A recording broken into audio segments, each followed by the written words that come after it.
Shabbat Shalom a você que nos assiste pela tvsion.com, pelo nosso portal no YouTube, você que está aqui na Har Tzion. É uma grande alegria poder estar ministrando hoje. Vocês sabem por quê? Porque hoje é o Shabat que antecede Pesach, Páscoa. E na tradição judaica, esse Shabat é chamado de Shabat Hagadol, o grande sábado.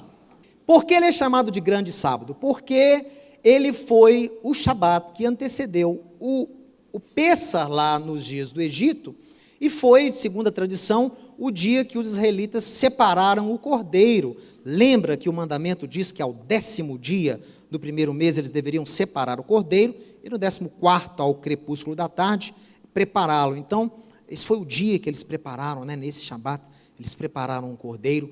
E os rabinos falam que foi um grande milagre os egípcios terem deixado, primeiro porque era Shabat, e segundo porque o cordeiro era uma divindade também no Egito. Então eles tiveram que agir por fé, os hebreus, porque quando vissem, quando os egípcios vissem os hebreus preparando ali os cordeiros, sem defeito algum, eles poderiam manifestar algum tipo de posição contrária, mas a Torá, a tradição oral nos atesta que foi um grande milagre eles terem conseguido separar esse cordeiro. E aí criou-se na tradição de Israel que o sábado anterior ao Pesach é o sábado, o grande sábado, é onde os rabinos preparam um sermão sobre Páscoa, onde eles admoestam a congregação, onde eles motivam a comunidade a celebrarem da forma correta o Pesach, onde eles falam alguma coisa sobre Pesach. Por isso que o texto que nós estudamos hoje, que é a Parashá Metzorá, não é isso? A Parashá Metzorá que é para ser estudada hoje, ela sofre alteração por causa desse Shabat. O Shabat Hagadol caiu nessa Parashá, então a gente dá o discurso, a gente dá a prédica sobre o Pesach, e tem algo interessante também, que é sobre a Haftará. A Haftará do Shabat Hagadol é alterado para o final de Malaquias, porque Pesach, pessoal, fala de redenção.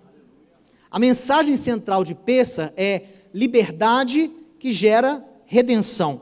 E essa mensagem de redenção, ela é tão importante que você pegar a Haggadah milenar, o manual para a celebração do Pesach, que os filhos de Israel seguem há milhares de anos, não há menção do nome de Moisés. Você sabia disso? Não há menção, porque para o judeu, para o hebreu, o evento, quem tem que receber a glória toda do livramento de Israel da escravidão no Egito, é o próprio Deus. E não só isso, nós celebramos uma redenção que ocorreu e apontamos, estudamos uma redenção que virá. É por isso que um dos elementos centrais de Páscoa é o profeta Elias. Porque o profeta Elias, não só pelo que ele fez, mas Elias é visto numa visão escatológica na cerimônia de Páscoa. Sabem por quê? Porque Elias, segundo Malaquias, no capítulo 3 e 4, na Bíblia judaica é o capítulo 3 inteiro, é o último capítulo de Malaquias na Bíblia judaica, Bíblia protestante católica é 3 e 4, os capítulos 3 e 4, lá vão falar o quê? Da vinda de Elias, e Elias viria e prepararia, converteria os corações novamente dos filhos aos pais, os pais aos filhos, e ele admoestaria o povo, prepararia o caminho para quem? Para o mensageiro da aliança, para o próprio ungido de Deus. Então, Pesach aponta para essa redenção final, pessoal. Você celebra Pesach não só lembrando do que ocorreu, mas esperando, estudando, analisando aquilo que está por vir, que é o que nós esperamos. Por isso que eu acho fantástico, como a pessoa de Yeshua está presente em toda a cerimônia judaica do Pesach. É impressionante.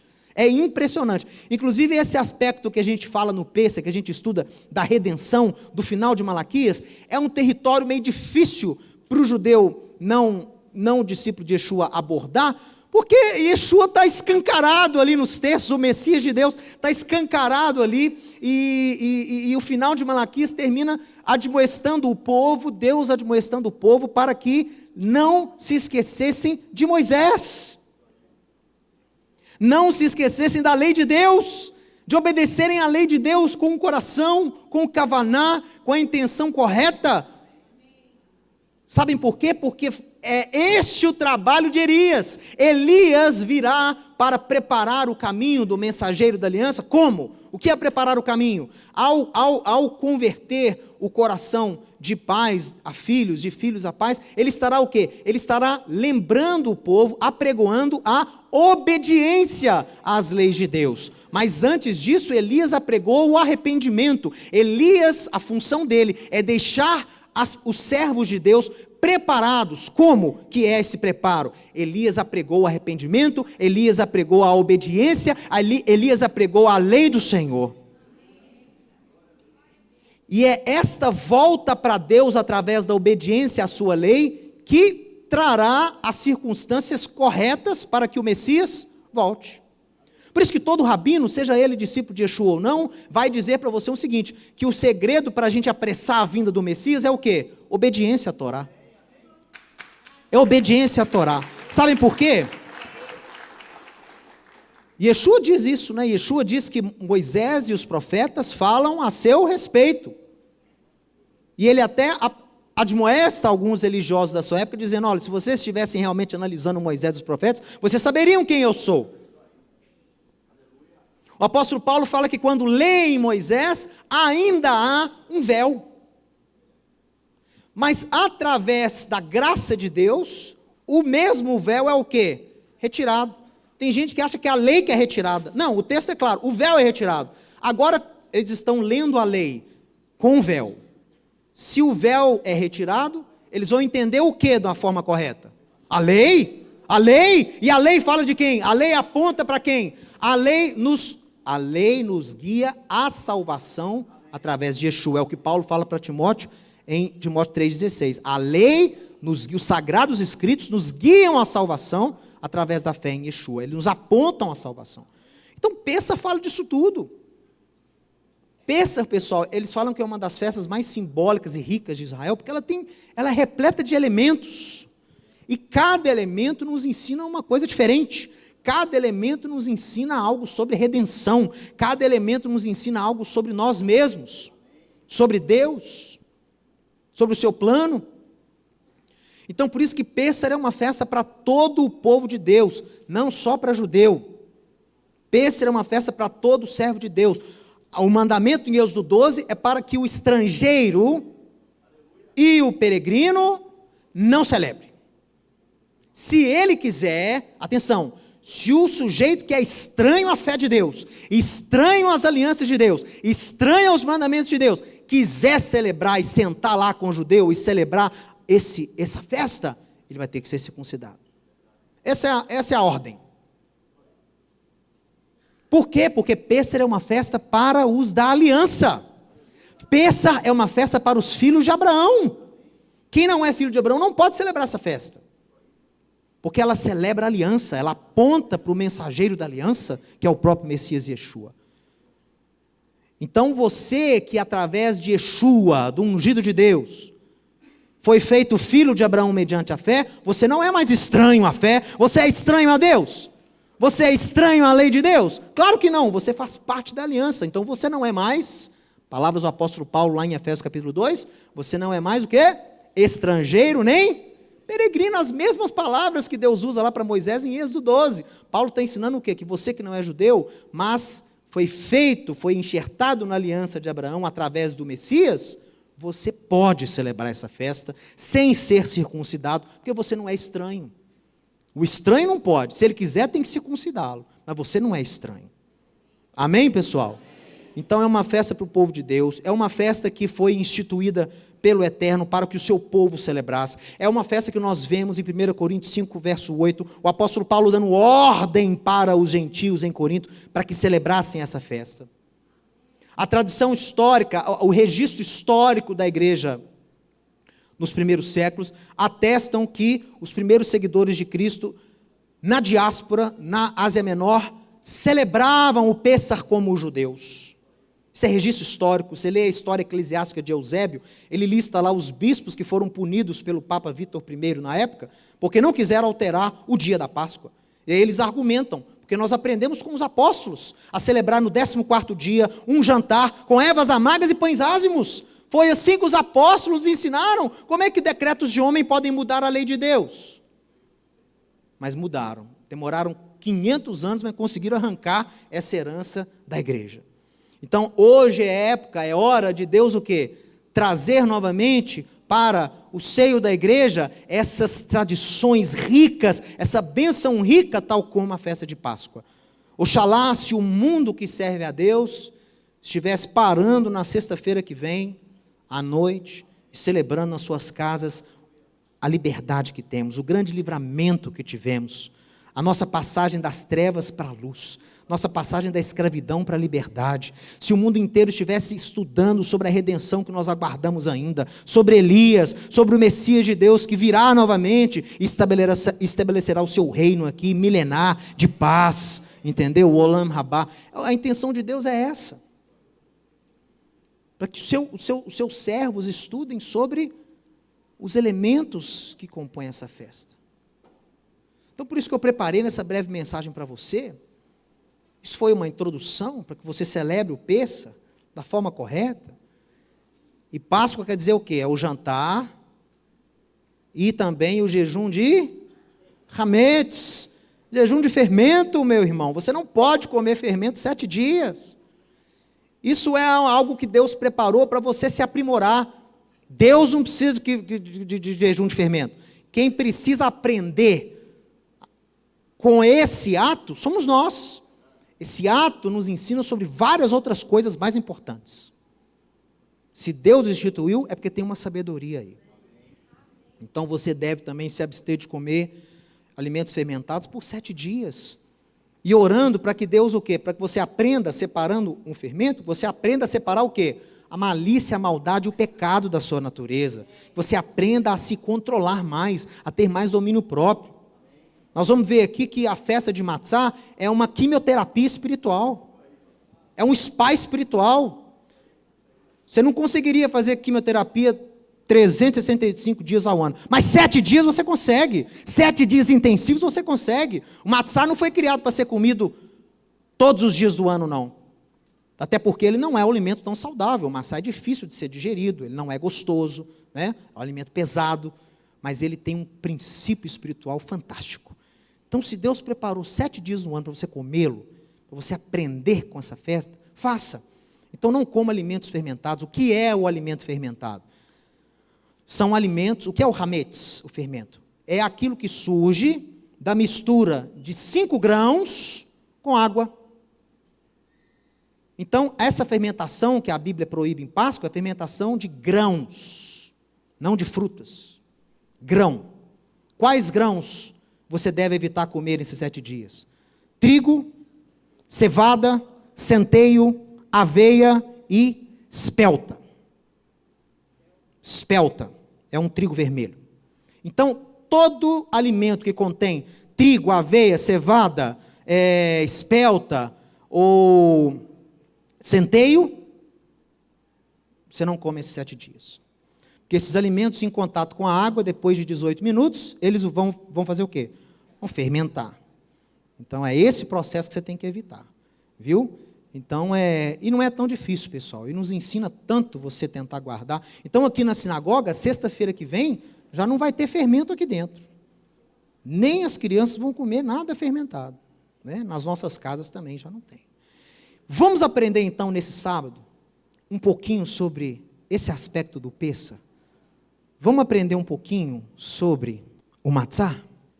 Vamos ver o que Deus tem guardado nessa tradição, nesse elemento, nesse pãozinho tão simples. Será que tem alguma sabedoria aqui? Será que ele foi estabelecido lá há 3.500 anos, só para você comê-lo 7 dias? O que tem por trás desse mandamento? O que Deus quer que você aprenda comendo esse pão 7 dias no ano? Vamos ver comigo aqui, olha. O título da palavra de hoje é Aprendendo com alguns elementos de Pessah. Isso. Aprendendo com alguns elementos de Pessah, e nós vamos então analisar especificamente esse pão. Bom, olha aqui comigo, olha. O Eterno nos enviou para o Egito, para que valorizássemos a necessidade de tê-lo como nosso Deus. A nossa identidade é formada pelas experiências que passamos. Pessoal, a ida ao Egito teve como objetivo o quê? Preparar o povo hebreu. E os 40 anos no deserto teve como objetivo fazer desse povo um povo peculiar, fazer desse povo um povo com o culto a um Deus único, ao Deus Criador. E a forma como Deus teve de preparar esse povo foi o quê? Se relacionando com esse povo 40 anos. E foram as experiências que Israel teve no Egito, que moldaram o povo de Israel, e que fizeram o povo de Israel conhecer a Deus. São as experiências que moldam o nosso caráter. Eu sempre digo que a fé não deve estar baseada numa conclusão intelectual. Tem até gente que chega à conclusão que Deus existe, que chega à conclusão que Yeshua é o Messias, porque estuda, né? Eu vi lá, eu somei, eu comparei argumentos, me pareceu mais inteligente esse argumento que aponta que há um Deus, Criador dos céus e da terra, e que esse Deus tem um Messias chamado Yeshua. Mas essa fé, baseada apenas numa conclusão lógica, ela é um pouco débil, ela é um pouco fraca. Ela é real e ela serve sim para você ter uma mudança de atitude. Mas só a conclusão intelectual não vai te segurar, não vai te deixar firme em momentos de tribulação. Não serve. O que fortalece a sua crença são as suas experiências individuais com esse Deus que você agora concluiu que ele existe. Não adianta nada saber a respeito dele, você tem que vivenciá-lo. São experiências que construíram o povo de Israel e são experiências que constroem a nossa fé. É por isso que nós celebramos Páscoa todos os anos, para nos lembrarmos do quê? Das experiências que tivemos no Egito, das experiências que tivemos no deserto e das experiências que temos com Deus. É você renovando a sua fé anualmente. Bom, mas acompanhe comigo aqui. Antes sequer do povo sair do Egito, Deus já estava o quê? Dando mandamentos. Qual seria o primeiro mandamento que Deus deu para os filhos de Israel lá no Egito? O primeiro mandamento que eles receberam, Shabat? Não. Sobre o cordeiro? Não. O primeiro mandamento que o Eterno deu para os filhos de Israel foi a mudança do calendário. Basta você ir lá Êxodo capítulo 12, ler em Êxodo capítulo 12, verso 2. O primeiro mandamento de todos, ainda no povo no Egito, foi mudar o calendário. Mudem o calendário de vocês. Por quê? Eu já disse aqui isso em um outro estudo. Pessoal, geralmente a forma como um povo guarda um calendário reflete muito as práticas desse povo, e muitas vezes a crença também desse povo. O calendário egípcio era um calendário baseado no sol. O calendário baseado no sol, ele é um calendário relativamente estático. Ele conta, né, a revolução ali da Terra ao redor do Sol, 365 dias, ele não tem alteração alguma. Ele é o quê? O sol nasce e se põe. Nasce, nascente, poente, nascente, poente, nascente, poente. Não há o quê? Não há variação alguma. É sempre a mesma coisa.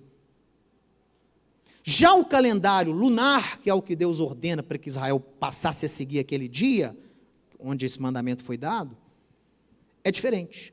O calendário lunar segue o quê? As fases da lua.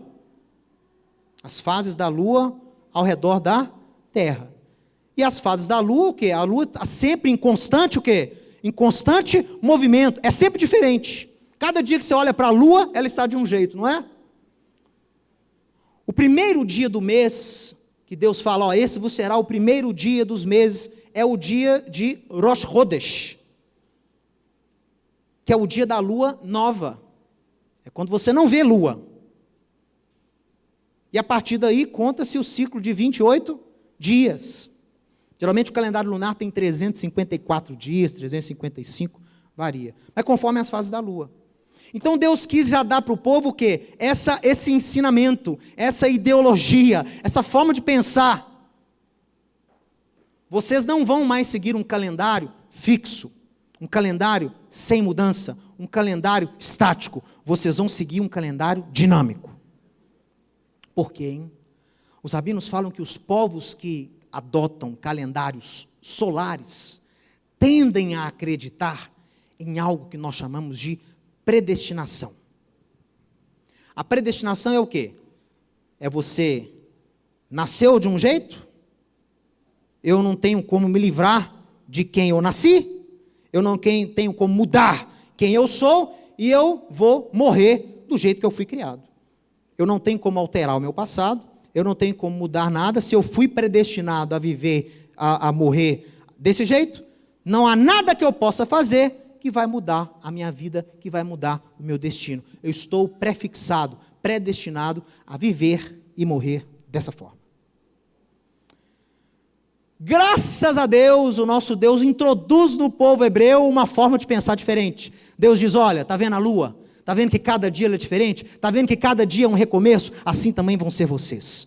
Vocês também vão viver o quê? Vocês vão a cada dia para vocês vão ser um recomeço. Vocês não viverão mais como escravos, vocês viverão agora como povo de Deus. Vocês serão um povo de sacerdotes, um reino de sacerdotes. Vocês serão nação santa, mas isso tudo é um processo. E a cada dia, vocês podem exercer o livre-arbítrio de vocês e escolherem obedecer a Deus. Vocês devem escolher obedecer a Deus. E essa escolha e essa vontade de agradecer, de servir a Deus, vai aprimorando o caráter de vocês. E vocês devem se espelhar na minha santidade. Vocês devem se espelhar no meu caráter. E vocês devem tentar emular, imitar a minha santidade. Sejais santos porque eu sou santo. Santidade é um processo. Salvação é um processo. Desenvolvimento de cada um é um processo. Novo nascimento tem um aspecto momentâneo, mas é na verdade também um processo. Porque há áreas da sua vida que precisam ser o quê? Tratadas. Tem áreas que não mudam da noite para o dia. Tem coisas que mudam sim, mas tem coisas que não mudam da noite para o dia. O apóstolo Paulo declara esse princípio muito bem quando ele diz o quê? Desenvolvei a vossa... Não estou falando de vida eterna, estou falando de qualidade de vida. Salvação significa qualidade de vida. Ser aquilo que Deus quer que você seja. Então o sol, né? O sol nasce e se põe, não tem mudança nenhuma. Deus fala, não, olha para a lua. Olha para a lua, veja como a lua muda todo dia, assim também você tem que mudar. Ninguém é obrigado a morrer da forma como nasceu. Ninguém é obrigado a ser preso pelo passado. Você pode mudar a sua vida com a ajuda de Deus. Você pode reescrever o seu destino com a ajuda de Deus. Você não precisa viver a mesma vida que o seu pai viveu. Você não precisa passar pelas mesmas maldições que a sua mãe. Você tem como reescrever a sua vida com o poder de Deus sobre você.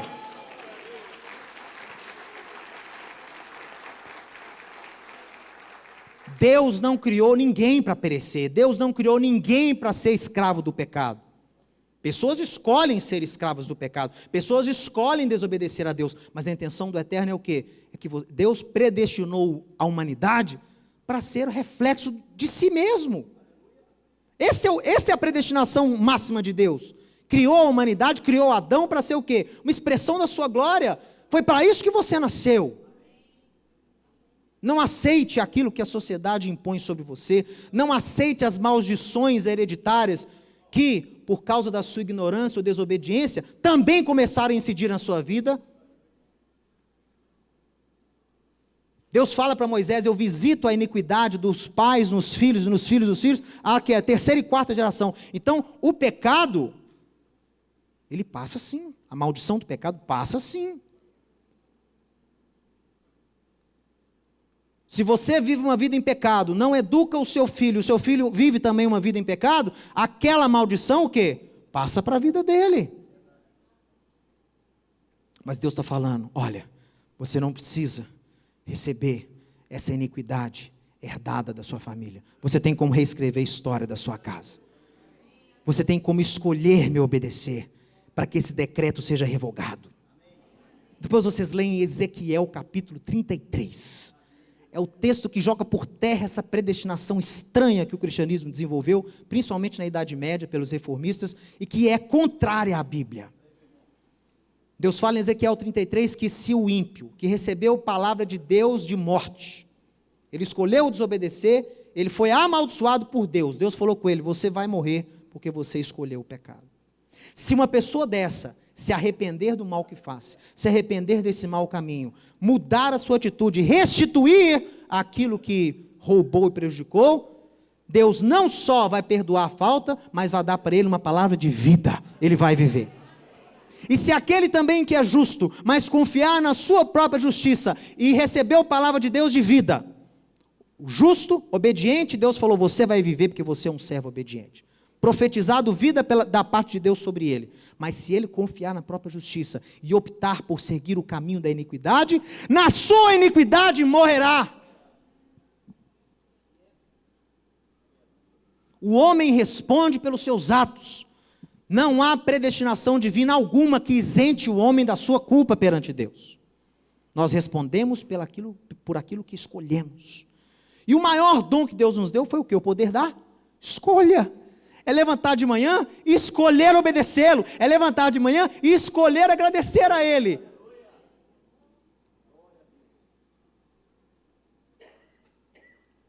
É devolver a Ele o nosso livre-arbítrio. Exercendo-o da forma correta. É fantástico. Olha só. Segundo mandamento, também relacionado à Páscoa, foi o mandamento de comer o matzá. Olha que interessante. A gente acha que o matzá é um símbolo só da nossa saída apressada do Egito, porque a massa não deu tempo de fermentar. E realmente ele tem essa intenção. Quando Deus fala do matzá, quando a gente lê sobre a história do Pêssah, realmente foi isso que aconteceu. O pão foi retirado às pressas, mas a ordem de comer matzá, ela foi dada antes do jantar. Então Deus tem algo a mais para que você aprenda com esse pão sem fermento, com esse pão asmo, que a gente vai tentar ver agora. Olha só, será que esse alimento, o matzá, comido por judeus e tementes a Deus por milhares de anos, durante o Pêssah, possui algum simbolismo espiritual, além do seu objetivo memorial? Será que ele tem algo a mais para nos ensinar? Olha aí. Então aqui você tem o matzá. E o que é o matzá? Vamos falar um pouquinho sobre o pão, não é? Qual é a diferença? Qual é a diferença básica do pão comum e do matzá? Quem sabe? Qual é a diferença dos dois? O pão comum tem trigo? Um pão comum mistura água? O matzá tem trigo? Tem trigo. O matzá tem que ter trigo. É pão. O matzá recebe água, a massa da farinha? Recebe? Claro que recebe. Como é que é o processo do pão? Vamos lá. Você pega a farinha, você mistura água, não é? Tanto na farinha, quanto na água, quanto no ar, existem o quê? Bactérias. Um tipo de bactéria muito presente no grão, nos grãos de trigo, levedura, né? É um fungo. Essas bactérias, esse fungo, em contato com a água e com a farinha de trigo, o que vai acontecer com elas? Elas vão consumir o carboidrato e o amido da massa e vão produzir o quê? CO2, dióxido de carbono e álcool. Essa produção desse gás é que faz o pão o quê? Inchar. Se a farinha de trigo ficar em contato com a água por mais de 18 minutos, esse processo dá início. Já cronometraram. Passou de 18 minutos, as bactérias começam a consumir o carboidrato e o amido e começam a produzir dióxido de carbono e álcool. Não é isso? Qual é o elemento, então, que diferencia o matzá do pão? Tempo. O tempo é aquilo que diferencia o matzá do pão. Por quê? O matzá tem trigo, o matzá tem água. Preparam lá, o sujeito põe a massa, a farinha de trigo, põe a água, começa a misturar. Só que fica um relojão lá. Ó. Aí ele pega aquela massa, põe no forno, só que ele tem que tirar do forno o quê? Antes de 18 minutos. Porque aí ele não fermenta, ele fica assim, ó. Não há fermentação. As leveduras não conseguem, não tem tempo suficiente para elas começarem um processo de fermentação. Então fica assim. Ó. Importante você entender isso, porque a gente vai falar agora. Olha. Então, olha lá. Olha aqui o pão, que você come todo dia. É aqui o matzá. O matzá é farinha mais água, menos o elemento o quê? Natural. O tempo você não precisa acrescentar, o tempo já está lá. O tempo já está correndo. Tempo é um elemento natural. Você não controla o tempo, você não tem autoridade sobre o tempo. O tempo está correndo. O tempo foi criado por Deus para que nós pudéssemos existir como seres vivos. O tempo está correndo. Queira você ou não, acredite no relógio ou não, o tempo está passando. Não é? O tempo, então, é chamado do elemento natural, pessoal. Então, olha que interessante. Primeira coisa que você pode aprender sobre o matzá. Olha aqui. Assim como temos que controlar o que é natural quando você faz o matzá, que é o que? A fermentação. A fermentação é natural, não é? É só deixar lá que fermenta. Se você quiser apressar e fazer o pão crescer mais, você ainda coloca o que lá? Você ainda coloca mais fermento, né? E vai dar mais alimento para as bactérias. Mas se você só deixar lá a farinha e a água, mais de 18 minutos, vai o quê? É natural fermentar. Então, assim como você tem que controlar quando faz o matzá, aquilo que é natural, você também tem que aprender a controlar a sua própria natureza, a nossa inclinação para as coisas da carne, se nós realmente quisermos ser o quê? Livres. Pessoal, o que é o homem? O homem é um animal, certo ou errado?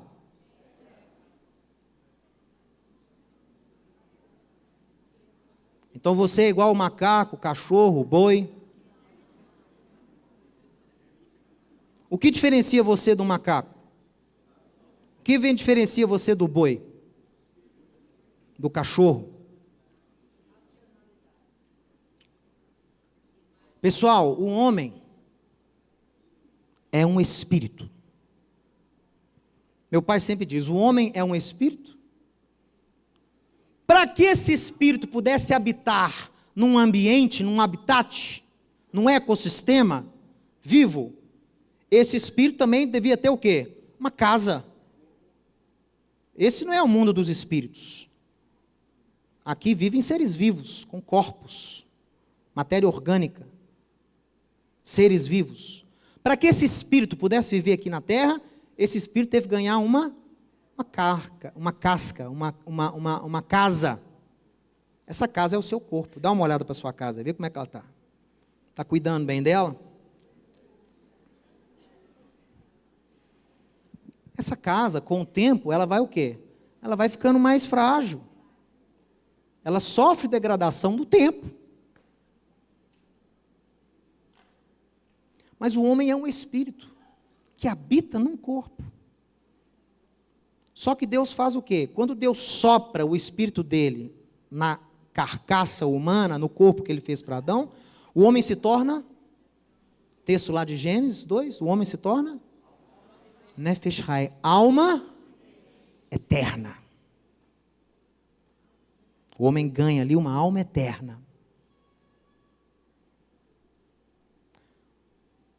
Quando o cachorro nasce, toda a existência dele acaba quando ele morre. se o homem foi criado alma eterna, se aquilo que está dentro do corpo é eterno, a morte dessa casa não acaba com a existência da alma eterna. Vocês entenderam? Esse espírito, essa alma, volta a Deus. Mas peraí, Mateus, no futuro você não falou de redenção, você não falou que o Messias volta, por isso que vai haver o quê? Ressurreição. Esse espírito volta a ter um corpo. Ele só pode habitar aqui se ele tiver corpo. Só que vai ser diferente, sabe por quê? Porque o mundo vai ser diferente. Então o corpo vai ser diferente. Esse corpo já foi muito corrompido pelo pecado da humanidade. 6.000 anos pecando afetou muito o nosso corpo, afetou muito a nossa casa. Os rabinos ficam imaginando como é que deveria ter sido Adão. Seu intelecto, sua postura, seu porte. Eles falam que Adão tinha quase 3 metros. Por isso que os primeiros habitantes da terra eram todos o quê? Muito altos. Depois o pecado foi fazendo com que acontecesse o quê? Fôssemos diminuindo. Vivíamos 1000 anos, e depois que começamos a pecar, 120, olhe lá, nem mais isso. Mas quando recebermos um novo corpo, esse corpo vai ter o quê? Vai ser um corpo restaurado. Então, pessoal, olha só. Olha que interessante. A verdadeira liberdade é quando o seu espírito controla a sua... O que é natural? O que é natural em nós? Fermentação não é natural no matzá? O que é natural no homem? Você tem sentimentos naturais? Sentimentos que vêm da sua natureza? Tem sentimentos que fazem você parecer com um animal? Tem. O homem gosta de dormir? Gosta. O homem gosta de comer? Gosta. O animal também? Gosta. O homem é competitivo, como os animais, no ambiente... Então, tem aspectos que nos fazem parecer como animais, que nós somos seres vivos também. Mas, porém, tem aspectos que os animais não têm, porque nós temos um espírito, nós somos uma alma vivente. Então, nós também, apesar de gostarmos de comer e de dormir, nós também temos o desejo o quê? De buscar algo mais sublime, de buscar essa sabedoria. Sabemos que há um ser, sabemos que há mais nesse mundo do que a gente olha. Sentimos dentro de nós a natureza de adorar a esse ser supremo que nos criou. Nós gostamos de fazer o bem ao próximo, é ou não é? Fazer o bem faz bem. Fazer o bem faz bem, a pessoa não precisa nem crer em Deus não, mas qualquer pessoa que faz o bem ao outro, se sente o quê? Se sente melhor. Então essas coisas fazem que a gente se assemelhe a Deus. O que é natural nessa natureza nossa? Natural é o quê? Uma pessoa te ofende, você faz o quê? Se ofende também. A pessoa é mal educada com você, qual que é o natural de se fazer? É você ofender também, é você se defender. É natural você agir como animal, é natural. O que não é natural? Você ter domínio próprio, não responder à afronta no mesmo nível. Isso não é natural. O que é natural? Você comer tudo que os olhos colocam, tudo que você coloca os olhos. O que não é natural? Eu saber separar, isso Deus criou para ser alimento, isso Deus não criou para ser alimento. Isso não é natural. Quando o seu espírito passa a controlar as suas inclinações naturais, você é uma pessoa livre. Só é livre quem consegue controlar as suas inclinações carnais, vamos dizer assim. Essa é a pessoa livre. A inclinação carnal não sai de dentro de você. Ela está lá, porque você é o quê? Você é um ser humano, não é? Você não tem sangue aí, não tem matéria, então você tem sim isso dentro de você. Mas essas suas tendências naturais ou carnais, como os apóstolos chamam, como os rabinos chamam, elas não podem dominar a sua vida. Porque senão você vai ser o quê? Se você só se preocupar em comer, dormir, curtir, você vai ser o quê? Um animal. O que te diferencia de um animal? O animal também curte. Você nunca brincou com o seu cachorro, não? O cachorro seu nunca se alegrou quando você chegava em casa, não? Os animais curtem. Os mais próximos ao homem, principalmente. Os animais aproveitam, comem, gostam de comer. O animal também tem um certo prazer em comer. Né? O ser humano também, o ser humano não só come, o ser humano se alimenta. Né? Então você não pode ser um animal, você não pode deixar que essas tendências dominem a sua vida. E Deus tem uma qualificação, olha só, é natural reagir com brutalidade quando você é atacado com brutalidade, não é? É natural, o que não é natural é você controlar os seus impulsos. É natural você querer comer tudo que existe. O que não é natural é não comer o que Deus não deu ao homem como alimento. Viu? Assim como o matzá, elimine, controle aquilo, o elemento que é natural. Quem consegue controlar, dominar a sua carne, quem consegue, com a ajuda do Espírito de Deus, que nasceu de novo através da obra do ungido de Deus, e a pessoa consegue controlar, dominar as suas naturezas, a Bíblia chama de, você pode ler aqui? Tzadik. E os rabinos falam que o tzadik expressa na natureza da palavra o que é o justo diante de Deus. Olha aqui, tzadik é a junção de duas palavras, tzad, que é lado ou armadilha, e kuf, a letra kuf, que é macaco. Tem uma letra no alfabeto hebraico que significa macaco. Tá? E o que quer dizer então o tzadik, o tzad, o lado mais o macaco? Aquele que põe de lado, que aprisiona o seu macaco, o seu lado natural. Esse é o justo. Esse é o justo, que aprisione o macaco. O macaco está aprisionado, meu irmão? Ou o macaco está mandando na sua vida? Macaco vê, macaco faz. É isso? Você está controlando o macaco? O macaco está aí dentro. Ele não vai sair. Ele não vai sair. Mas ele tem que ser controlado. Ele tem que ser dominado. Ele não pode ditar as regras. Olha o que Paulo diz aos Colossenses lá no capítulo 3. Fazei, pois, morrer a vossa domínio próprio. O que é o quê? O que Paulo chama dessa natureza? O que é o nosso lado carnal, natural? Você tem dentro de você aí. Você tem que fazer morrer, tem que aprisionar, tem que deixar o quê? Tem que deixar atrofiado. É o quê? Prostituição, impureza, paixão lasciva, desejo maligno, avareza, que é a idolatria. Por essas coisas é que vem a ira de Deus sobre os filhos da desobediência. Olha, Romanos capítulo 8. Porque se viver de segundo a carne, se viver de segundo o macaco, se você não aprisionar a sua natureza, aquilo que é natural você fazer, caminhais para a morte. Olha isso, pessoal. Olha aqui para mim. O salário, a recompensa do pecado é a morte.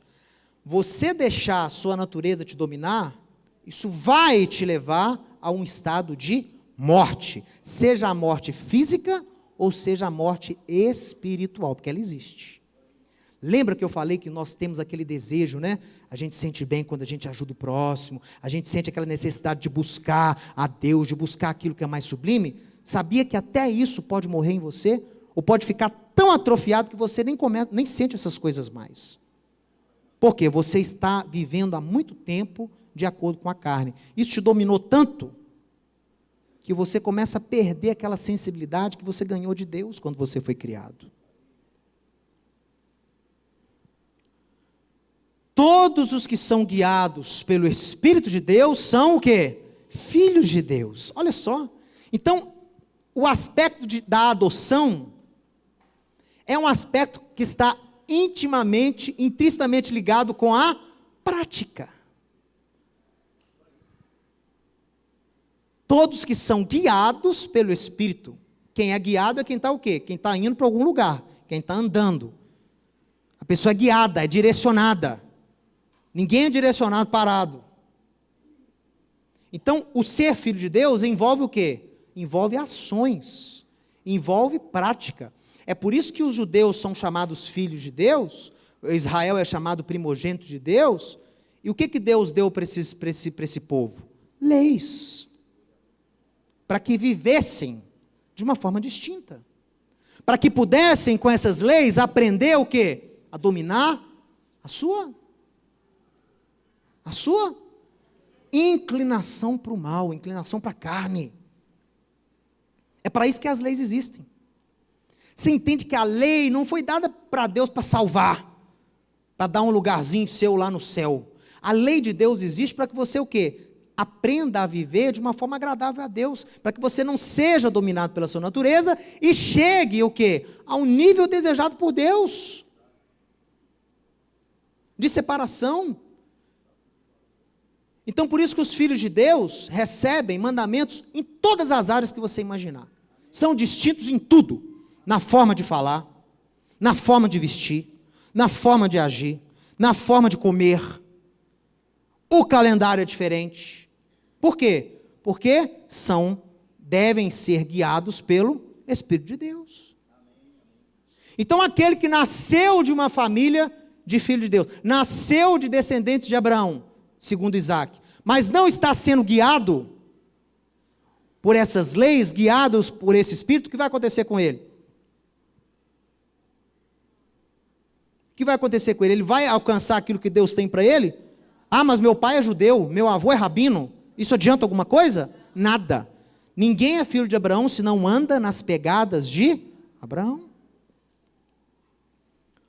Então, por isso que nós, seja você judeu ou não, mas se você serve a Deus, há leis que foram dadas para você, que não é judeu, para te distinguir, para fazer com que você aprenda coisas maiores sobre o domínio da natureza. Por exemplo, quando Deus dá lá em Levítico 11 as leis de alimentos, que as pessoas têm tanta dificuldade de aceitar, de guardar. Por quê? Mexe na natureza. O seu macaco quer comer tudo. Andou sozinho, você está mandando para dentro. Essa é a natureza do macaco. Essa é a natureza do homem. Comer tudo que anda por aí. Aí Deus vai e dá um mandamento. Aqui, ó. Você acha que Deus está preocupado com... Deus está preocupado é o quê? Se você treina, se você se dedica a separar algo que você pode tocar, que você pode escolher, você vai aprender a separar, a tirar da sua vida coisa que é muito mais importante. Você vai aprender a separar um pecado, você vai aprender a separar um pensamento, você vai aprender a dominar uma tendência, você vai aprender a dominar uma forma de falar. Então, essas coisas materiais refletem no mundo espiritual. Então, o judeu não come carne de porco, não é só porque é mandamento de Deus. É por quê? É para que ele aprenda a separar o santo do profano, o precioso daquilo que é vil. Deus fala isso lá em Levítico. Ele fala que a lei alimentar é uma didática criada por Deus para você aprender a separar a coisa mais importante. Paulo, em Coríntios 5, fala a mesma coisa. Paulo fala para os coríntios assim, olha, celebremos, pois, a Páscoa, não com o fermento da maldade, mas com os ázimos da bondade e da sinceridade. O que ele está querendo dizer com isso? É sim para você celebrar a Páscoa, é sim para você ficar 7 dias sem comer fermento. Para quê? Para você, conseguir ficar 7 dias. Não! Para que você aprenda a separar também, aprenda a tirar da sua vida, da sua casa também o quê? A maldade, a malícia e o pecado. Pessoal, essas coisas, você pode achar que não, que a tendência do mundo cristão é desenvolver essa dicotomia, falar, Deus não está preocupado com nada material. É puro discurso gnóstico, puro gnosticismo que entrou na filosofia cristã. Deus está preocupado só com o espírito, posso fazer o que eu quiser com a carne, Deus não está preocupado com o que eu visto, com o que eu como. Que é isso? Deus está preocupado com coisa mais sublime. Mentira! Deus quer que você seja separado em todos os aspectos da sua vida. Entendeu? E quem não aprende a separar alimento, não vai conseguir separar coisa que está te destruindo. Quem não consegue separar coisas que você consegue controlar, como é que você vai controlar coisas que são difíceis de serem controladas? Então tem que começar com aquilo que é mais fácil. Viu? Olha aqui, ó. Assim como a matzá luta contra o tempo, nós também temos o tempo como um dos nossos, o quê? Piores inimigos. Temos que cumprir o propósito de Deus para as nossas vidas dentro do prazo que Ele te deu. Tudo que podemos fazer em prol do reino deve ser feito em vida. Por isso, lute contra o relógio. Aqui, o tempo é o seu pior inimigo. Junto com essas inclinações, o tempo é o seu pior inimigo. Porque você tem um prazo. Depois que esse prazo passar, não adianta mais. Passou o prazo, não tem como mais. Então você tem que lutar contra o tempo. Por isso que Deus fala, né? Não. Mesmo jovem, né? Deus fala para o jovem lá, através de Salomão, aproveita a vida, né? Viva a vida. Mas saiba o quê? Que você vai prestar conta de tudo o que você fizer em vida. Ou seja, aproveite, mas não como um macaco. Aproveite como um servo de Deus. Deus quer que você aprecie as coisas boas da vida. Comer não é bom? Claro que é bom. Deus quer que você coma bem. Por que você acha que os judeus têm 7 festas durante o ano? Nós comemos muito bem. Tem uma festa semanal que chama Shabat, onde a gente come a melhor refeição da semana, é sexta-noite. Deus quer que o seu povo coma bem. Deus quer que o seu povo tenha prazeres na vida, tenha alegria, tenha deleite. Deus não quer que você seja um ermitão. Eu só me preocupo com a santidade, né? Não vê ninguém, não olha para ninguém, não relaciona com ninguém, não sai de casa. Isso não é santidade, né? Então você tem que aprender a aproveitar da forma saudável a vida. Olha, o que há de falso sobre o pão, né? Você vê lá o pão, aquela imagem do pão lá grandão, aquela imagem do pão bonito, a ralá que nós comemos todas as semanas, a ralá, o pão do Shabat. O que está acontecendo com o pão? O pão, ele é o quê? Tem trigo igual ao matzá? Tem. Tem água igual ao matzá? Tem. Qual que é a diferença? Por que ele é grandão, bonito, o outro é magrinho, fininho? Por quê? Ar quente. Ele é inflado de conteúdo. Ele não responde pelo conteúdo, ele é o quê? Inflável. O pão, durante a Páscoa, o fermento, representa a ilusão. O matzá faz você lembrar que o mundo não é aquilo que você vê. O matzá faz você lembrar que o mundo é repleto de ilusões. E sabe qual é a maior ilusão do inimigo? É fazer você achar que não há ilusão. É fazer você achar que não há Deus. É fazer você achar que isso que você vive é meramente uma cultura que te faz bem. Um dos grandes problemas que os rabinos têm encontrado hoje na geração judaica é o judaísmo cultural. Ou seja, o sujeito viu lá que o judaísmo como religião é repleto de pessoas bem-sucedidas, repleto de expressões de destaque na economia, na ciência, na cultura, na arte. Então ele acha o quê? Peraí, essa religião é um desenvolvimento cultural de um povo superior e que apregou princípios superiores para quem o segue. Então eu vou seguir.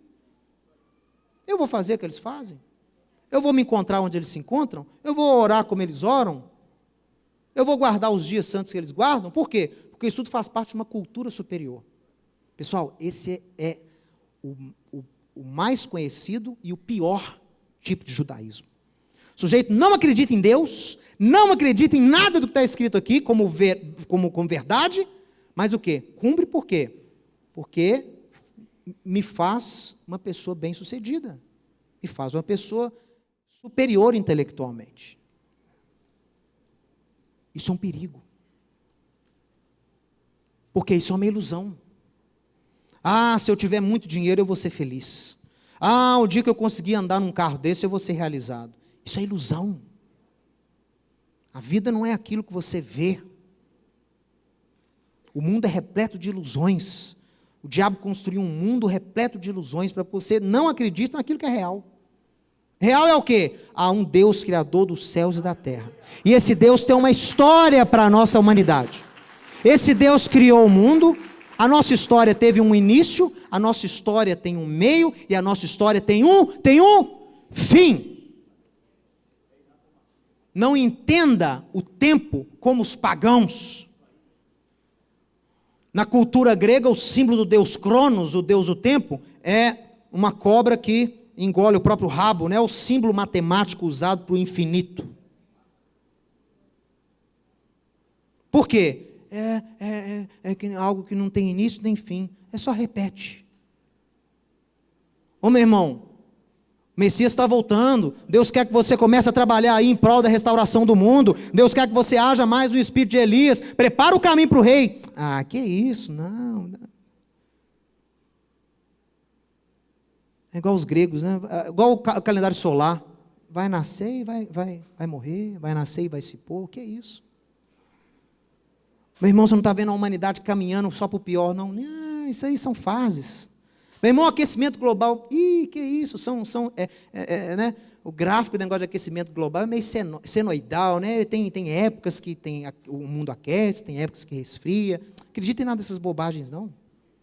Nós vamos ficar ainda aqui milhares e milhares de anos nessa terra ainda. Meu irmão, isso é ilusão. A história de Deus para nós é uma linha reta.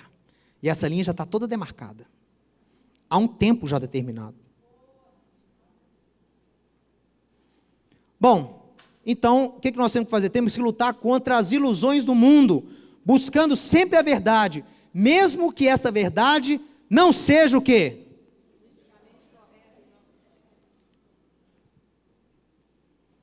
Mesmo que ela não seja politicamente correta, pessoal. Olha, se o pão é comparado à arrogância, né? O pão lá, o pão cheio de ar quente, é o quê? Só tem ar, todo inchado, preocupado com a aparência, bonito, vistoso, nédio, só que por dentro é o quê? Tem nada. É vazio. Então o pão em Páscoa é comparado com a arrogância. Se o pão é o pão da arrogância, o matzá é o quê? O matzá é o pão da honestidade. O matzá é o pão da humildade, pessoal. Olha, ele nos ensina a nos concentrar sempre no que é real. Na verdade, com humildade e honestidade. O que é humildade na Bíblia? Você sabe? O sujeito é humilde, bem-aventurados os humildes. Por quê? Quem é humilde na Bíblia? Quem é pobre financeiramente? Não. O sujeito pode ser rico, pode ser humilde. Humilde é você saber reconhecer que aquilo que você tem, que aquilo que você é, não provém da sua própria capacidade, mas foi algo dado a você por Deus. Humilde não é o sujeito falar, que isso, eu não sou ninguém, né? Você vai cumprimentar a pessoa, muito boa a palestra, parabéns, que nada, eu sou o pior palestrante do mundo. Isso é o quê? Falsa modéstia, isso é hipocrisia. Isso não é humildade. Humildade é o sujeito falar assim, olha, muito obrigado. Sabe que 90% vem de Deus. 10% foi eu que pesquisei, mas 90% veio dele. Isso é humildade. Humildade é você chegar para a pessoa e falar, meu irmão, muito bom aquela sua palestra, muito bom aquele seu estudo, viu? Que dom. Aí você fala assim, olha, realmente, se você tivesse recebido esse dom, você faria muito melhor do que eu. Eu luto contra as minhas próprias limitações com aquilo que Deus me deu. Isso é humildade. Isso é humildade. Não é essa falsa modéstia que o mundo apregoa. E o matzá, ao mesmo tempo, ele é símbolo da aflição, não é? Ele não foi o pão dos que saíram ali às pressas, ele não é o pão sem fermento, mas ao mesmo tempo ele também é o pão ele é o pão da liberdade. Por quê? Porque o matzá, pessoal, ele é aquele pão onde a natureza, aquilo que é natural, foi controlado. Então, é o pão da liberdade. Ao mesmo tempo que ele é o pão da aflição, para nós também ele é o pão que celebra a nossa liberdade. E para encerrar, olha, a redenção de Deus, através de Yeshua, faz com que as aparentes tribulações que nós passamos na vida, causando dor e aflição, um dia sejam motivo da nossa alegria e da nossa celebração. O matzá é isso. Olha só, o matzá, ele faz você lembrar que toda aquela aflição que nós tivemos no Egito, toda aquela pressa que a gente teve que sair, hoje nós vemos aquilo como algo benéfico para nós. Então o matzá traz essa esperança para você. Pessoal, a tribulação, o problema, ele é momentâneo e ele deve ser usado para que você o quê? Se aprimore, para que você cresça. O Eterno jamais vai deixar algo acontecer na sua vida sem ter te dado antes a capacidade de superar aquilo, a capacidade de usar aquilo para o seu aprimoramento. Então o matzá nos lembra que tudo o que nós passamos na vida pode e deve ser usado para o nosso aprimoramento. Então a virgem se alegrará na dança, e também os jovens e os velhos. Tornarei o seu pranto em júbilo, e os consolarei, transformarei em regozijo a tristeza. É por isso que o judeu não chama aquele muro lá em Jerusalém de muro das... O judeu não chama de muro da lamentação. O judeu chama de muro ocidental. Eu chamo de muro da alegria. Porque Deus não prometeu que vai transformar a minha tristeza em alegria? O meu pranto em júbilo? Então eu estou profetizando, eu vou lá profetizar. Mas o cristão vê o judeu orando lá, fala, olha lá, estão lamentando que não são mais o povo de Deus. Chora Israel, morre de chorar, porque vocês não têm mais chance alguma. Aí o muro das lamentações. Mas não, o judeu chama de muro ocidental, muro da alegria, muro da esperança. Olha, justificados, pois, mediante a fé, nós temos paz com Deus, através do nosso Senhor Yeshua, por intermédio de quem obtivemos igualmente acesso, pela fé, a esta graça na qual estamos firmes, gloriamo-nos na esperança da glória de Deus, e não somente isto, mas também nos gloriamos nas próprias tribulações, sabendo que a tribulação produz perseverança, a perseverança experiência, a experiência esperança. E aí, quando você chega na esperança, a esperança, se você alcança, ela não é confundida. Você vai ficar firme naquilo que você foi chamado para fazer, porque o amor de Deus é derramado no seu coração, pelo seu próprio Espírito, que foi otorgado a você.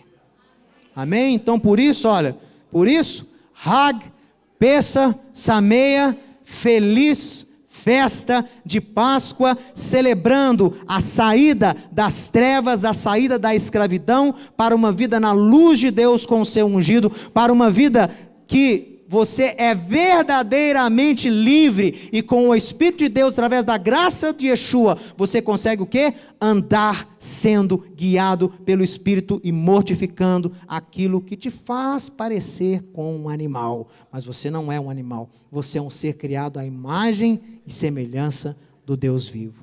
Hag Pessa Sameia, feliz festa de Páscoa para todos nós, em nome de Yeshua, amém, amém.